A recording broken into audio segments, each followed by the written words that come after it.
1,32,000 रुपयांचा मुद्देमाल जप्त। स्थानिक गुन्हे शाखेच्या पोलिसांनी गांजा आणि नशिल्या इंजेक्शनची तस्करी करणाऱ्या तिघांना अटक केली।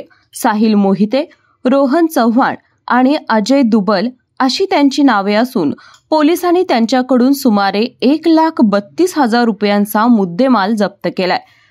अंमली पदार्थांची तस्करी तसेच विक्री करणाऱ्याचे समूळ उच्चाटन करण्याच्या सूचना पोलीस अधीक्षक योगेश कुमार गुप्ता यांनी जिल्ह्यातील सर्व प्रभारी अधिकाऱ्यांना दिल्या होत्या।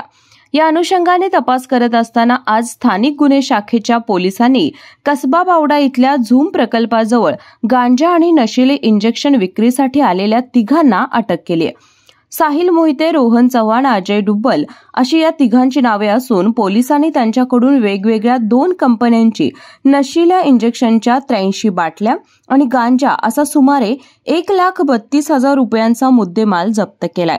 पोलीस निरीक्षक रवींद्र कळमकर यांच्या मार्गदर्शनाखाली पोलीस उपनिरीक्षक संतोष गळवे, अंमलदार गजानन गुरव, वैभव पाटील, योगेश गोसावी, विशाल खराडे, शिवानंद मठपती, राजू कांबळे, प्रदीप पाटील यांच्यासह अन्य पोलिसांनी ही कारवाई केली आहे। जनप्रवास लाईव्ह, कोल्हापूर।